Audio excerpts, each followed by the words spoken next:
নমস্কার, আমি রাখি। আমার নতুন আরও একটি ব্লগে আপনাদের সবাইকে স্বাগত জানিয়ে আজকের ব্লগটি শুরু করলাম। কেমন আছেন আপনারা সবাই? আশা করছি ভালো আছেন আর আমরাও বেশ ভালো রয়েছি। এখন বাজে সকাল ৬টা, আপনাদেরকে সাথে নিয়েই ব্লগটা শুরু করলাম। সকালবেলায় বিবেকের বাবা আর আমি দুজনে এসেছি দুধ নিতে।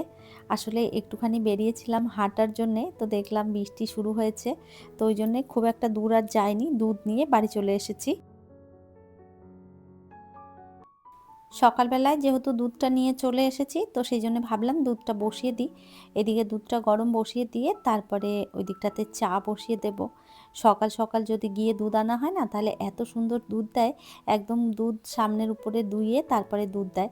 তো সেই দুধটা ভীষণ মোটা একটা সর পড়ে, আর যে কারণে না ঘিটাও বাড়িতে বেশ সুন্দরভাবে বানানো যায়।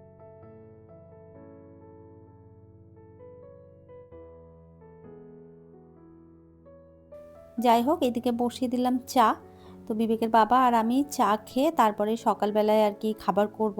বিবেকের স্কুল রয়েছে, বিবেকের বাবারও অফিস রয়েছে। সকালবেলাটা ভীষণ তাড়াহুড়োর মধ্যেই কাটে। যাই হোক, এদিকে চা হয়ে গেছে, চলুন চা নিয়ে চা খেয়ে তারপরে বাকি কাজে লেগে পড়ব।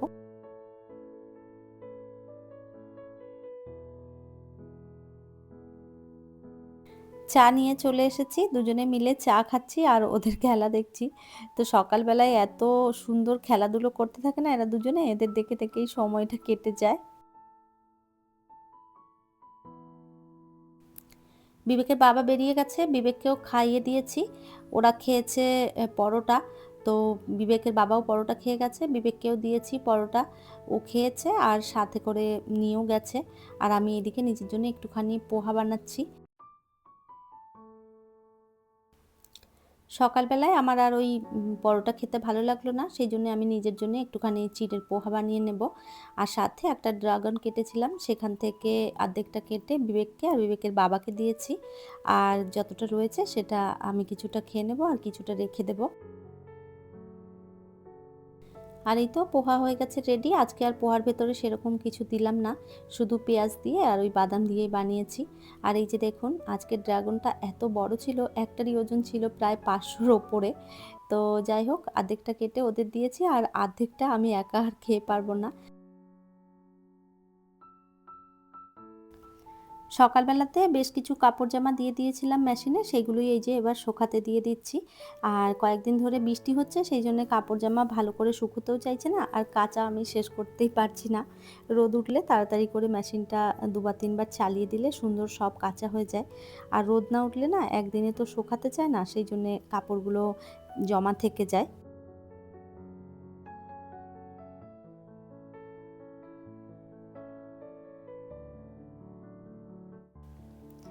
ওদেরকে পাঠিয়ে দিয়ে তারপরে বাড়ির সমস্ত কাজবাজ আর কি শুরু হয়। কাপড়গুলো মিলে দিয়ে এসেছি আর এই যে কয়েকটা কাপড় ছিল সেইগুলো হচ্ছে এখন ভাঁজ করে নেব। এগুলো আগের দিনের কাঁচা কাপড়। কয়েকটা ভাঁজ করে রেখেছিলাম আর কয়েকটা ভাঁজ করতে বাকি রয়েছে। তো এইগুলোই এরপরে এই যে সমস্ত গুছিয়ে জায়গা মতন রেখে দেব। আর বিছানার চাদরগুলো চেঞ্জ করে দেব। আজকে দুটো বিছানার চাদরই একসাথে চেঞ্জ করব।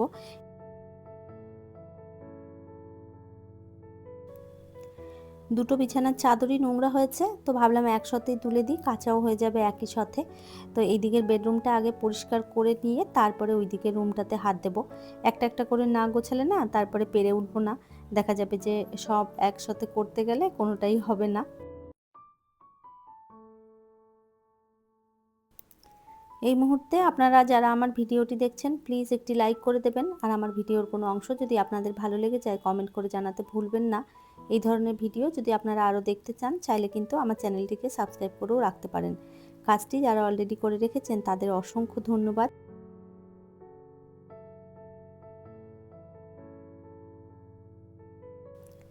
আমার যে খাটের ম্যাট্রেসগুলো সেগুলো আগের খাটের আর কি কেনা হয়েছিল। আর এইগুলো যেহেতু আমি পরে কিনেছি বা বানিয়েছি, তো সেই জন্য না ম্যাট্রেসগুলো ঠিকঠাক মতন আর কি সাইজে হয়নি। এটা দেখুন একটুখানি ছোট হয়েছে, যে কারণে না খালি ম্যাট্রেসটা এই দিক থেকে ওই দিকে সরে যায়। আর বিছানায় চাদর পাতলেও না ভীষণ অসুবিধে হয়। তো এই দিকের ম্যাট্রেসটা ওই ঘরে দিলে ঠিক হয়। তবে বিবেকের বাবা আবার এই ম্যাট্রেসটাতে না ঘুমোতে পারে না। ওই দিকের ম্যাট্রেসটা ভীষণ নরম, তো ওইটাতে যখনই ঘুমোতে যায় গা হাত পা ভীষণ ব্যথা হয়ে যায়। তো সেই জন্যে এই ম্যাট্রেসটাতেই ঘুমায়, আর এই ঘরটাতেই এসি লাগানো রয়েছে, তো ওই জন্যে এইখানেই শোয়া হয় আমাদের রাতের বেলায় বেশি। তো যাই হোক, হ্যাঁ, এইদিকে আমি বিছানাটা গুছিয়ে আর এরপরে পড়ার টেবিলটাও গুছিয়ে দিচ্ছি।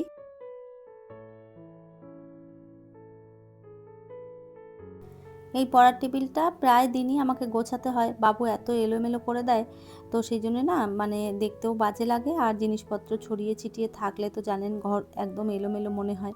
তো দুটো দিন আমি গোছাতে পারিনি, শরীরটাও আমার খুব একটা ভালো ছিল না, যে কারণে আমি ভিডিও আপলোড করিনি। আর যেহেতু শরীরটা একটু ভালো রয়েছে, তো সেই জন্য ভাবলাম সমস্ত ঘরগুলো আগে পরিষ্কার পরিচ্ছন্ন করে নিই। এত ধুলোবালি পড়েছে আর চারোদিক জিনিসপত্র ছড়িয়ে ছিটিয়ে ঘরের অবস্থা ভীষণ খারাপ হয়েছিল। আসলে দেখবেন আমরা তো সবসময় ঘর বাড়ি পরিষ্কার পরিচ্ছন্ন রাখি, আর আমরাই যদি বিছানায় পড়ে যাই তখন দেখা যায় যে ঘর বাড়ি একদম এলোমেলো হয়ে যাচ্ছে তাই অবস্থা হয়।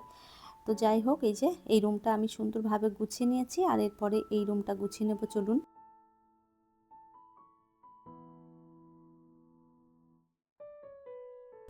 এই রুমটাও একটু ভালো করে গোছাতে হবে, তো ভাবলাম আগে ধুলোবালি যেগুলো পড়ে রয়েছে সেগুলো একটুখানি ঝেড়ে পরিষ্কার করে নিই, তারপরে আর কি বিছানার চাদরটা তুলবো।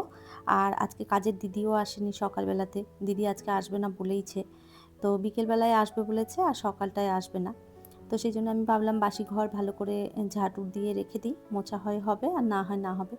আর সত্যি কথা বলতে আমি এখন মুছতেও পারবো না, কেননা আমার শরীরটা খুব একটা ভালো নেই, আর যেহেতু আজকে অনেক কাজ করতে হচ্ছে, এখন আবার ঘর মুছতে গেলে দেখা যাবে যে তারপরে আর আমি পেরে উঠবো না, তখন দেখা যাবে আবারও শরীর অসুস্থ হয়ে পড়বে বেশি কাজ করলে।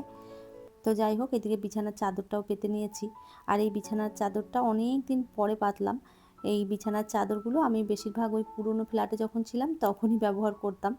তো এই চাদরটা অনেক দাম দিয়েও কিনেছিলাম, আর বেশ অনেক দিন পাতা হয়েছে, তারপরেও চাদরটা বেশ ভালো রয়েছে।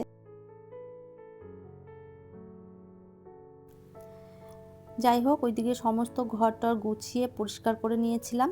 আর এরপরে এই যে আমি বাজার থেকে এনেছিলাম কিছু ফল আর সাথে ডিম, টুকটাক আরও সবজি বাজার এটা সেটা আনা হয়েছিল।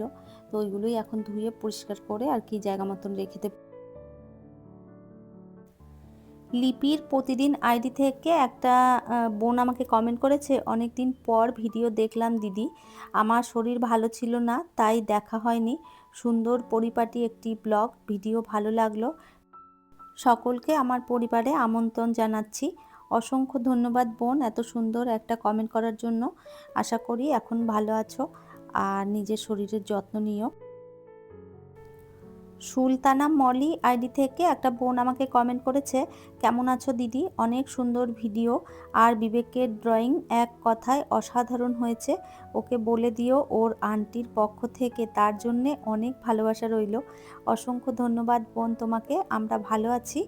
আর বিবেককে আমি তোমার এই কমেন্টটা পড়ে শুনিয়েছিলাম, ও ভীষণ খুশি হয়েছে, আর আন্টি এত সুন্দর একটা কমেন্ট করেছে সেটার জন্যে বিবেক থ্যাংক ইউ জানিয়েছে। সোনালী মণ্ডল আমাকে কমেন্ট করেছে, পুরো ভিডিওটি খুব সুন্দর হয়েছে, থ্যাংক ইউ সো মাচ, এভাবেই পাশে থাকবেন। কৃষ্ণা ফ্যামিলি ব্লগ থেকে একটা বোন আমাকে কমেন্ট করেছে, দারুণ হয়েছে ভিডিওটি দিদি ভাই, থ্যাংক ইউ সো মাচ বোন, এভাবেই পাশে থেকো। লিপি রয় বোন আমাকে কমেন্ট করেছে, চলে এলাম, খুব ভালো লাগলো, থ্যাংক ইউ বোন, এভাবেই পাশে থেকো। পিয়ালি লাইফ স্টোরি থেকে একটা বোন কমেন্ট করেছে, খুব সুন্দর হয়েছে ভিডিওটা, থ্যাংক ইউ সো মাচ, এভাবেই পাশে থেকো। আপনারা আরও অনেকেই কমেন্ট করেছেন, আপনাদের প্রত্যেককেই জানাই অসংখ্য অসংখ্য ধন্যবাদ, এভাবেই সবাই পাশে থাকবেন।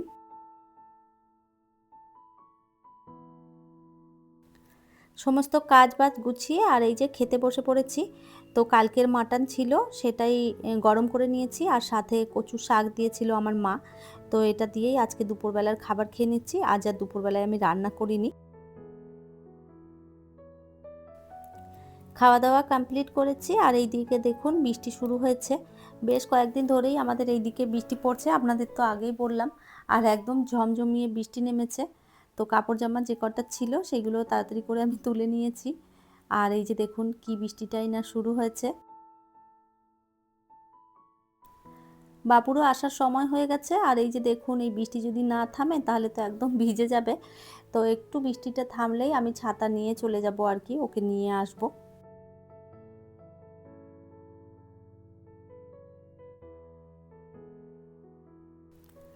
আর এই তো বিবেক স্কুল থেকে চলে এসেছে, একটু বৃষ্টিটা থেমেছিল, আমি গিয়ে নিচে ওকে নিয়ে এসেছি। আর এখন বৃষ্টি পুরোপুরি থেমে গেছে। আর বিবেক ভাত খেতে চায় না, ওকে বানিয়ে দিয়েছিলাম পরোটা। তো সকালের দুটো পরোটা আমি রেখে দিয়েছিলাম, তো সেটাই আর কি মাইক্রোওভেনে একটু গরম করে দিয়েছি। তো যাই হোক, বিবেক খেতে খেতে আর এই যে আমার একটা পার্সেল চলে এসেছে। তো চলুন আপনাদের সঙ্গে শেয়ার করি কি পার্সেল এসছে। আলমারি গোছানোর জন্য আমি এই বক্সগুলো অর্ডার করেছিলাম ওই অ্যামাজন থেকে, চলে এসেছে। তো ভাবলাম একবারে সময়ও রয়েছে হাতে, তো চলুন আলমারিটা গুছিয়েও ফেলবো আর আপনাদের সঙ্গে শেয়ার করি কেমন জিনিসটা এসছে। এটা বেশ ভালো, একটু শক্ত রয়েছে। আর এই যে দেখুন আলমারির অবস্থা, চারোদিকে ঘেটে একদম যাচ্ছে তাই অবস্থা হয়েছে। তো এর আগে আমাকে একটা দিদিভাই কমেন্ট করেছিল, আমার আলমারিটা ভেতর থেকে দেখতে চেয়েছিল। তো যাই হোক, আজকে ভিডিওটা দিদিভাই আছেন কিনা জানি না, যদি থাকেন তবে একটা কমেন্ট করবেন। আপনাকে আজকে ভালো করে দেখিয়ে দিচ্ছি আমার আলমারির ভেতরের কি অবস্থা। এটা আলমারি নয়, এটা হচ্ছে ওয়ার্ড্রপ আর কি, এটা আমার একদম দেয়ালের সাথে সেটিং করে বানানো। তো ওপর থেকে আমি অনেকবার আপনাদের দেখিয়েছি, আজকে ভেতরটাও খুলে দেখিয়ে দিলাম। তো সমস্ত কাপড়গুলো আমি নামিয়ে নিয়েছি আগে, এরপরে চলুন একটা একটা করে গুছিয়ে রাখি। তো আলাদা আলাদা বক্সে এক একটা করে জিনিস রেখে দেবো, বিবেকের বাবার আলাদা, আমার আলাদা। আর সমস্ত বক্সগুলো গুছিয়ে রেখে দিলে না জামা প্যান্টগুলো এলোমেলো কম হয়। তো যাই হোক, একটার মধ্যে সমস্ত জিন্সের প্যান্টগুলো রেখে দিচ্ছি। আর ওই দিকটায় একটা বক্সে আমি আমার জামা প্যান্ট যেগুলো ছিল আর কি চুড়িদার, সেগুলো একদিকে করে দিয়েছি। এখানে সব প্যান্টগুলো রেখে দিলাম, আর এই দিকটাতে যত শার্ট ছিল সেই শার্টগুলো রেখে দিচ্ছি। আর ওই দিকে আরও দুটো বক্স আমি আগেই গুছিয়ে রেখেছিলাম, সেগুলোতে বিবেকের বাবার যত টি শার্ট ছিল সেগুলো রেখেছি। তো যাই হোক, এইভাবে সমস্তটা গুছিয়ে রাখলাম, এক জায়গাতে থাকবে, খুঁজে পেতেও সুবিধে হবে। তো এইভাবে আলমারি গোছালে না আলমারি খুব এলোমেলো কম হয়। আর এই তো সমস্তটা গুছিয়ে নিয়েছি, এরপর জায়গা মতন রেখে দিচ্ছি। আর আপনাদের একবার দেখিয়ে দিই কেমন গুছালাম। তাহলে চলুন, আমার আজকের ভিডিওটা এই পর্যন্তই, ফিরবো নতুন ব্লগ নিয়ে। ততক্ষণের জন্য সবাই ভালো থাকবেন, সুস্থ থাকবেন। আবারও দেখা হবে নতুন একটি ব্লগে।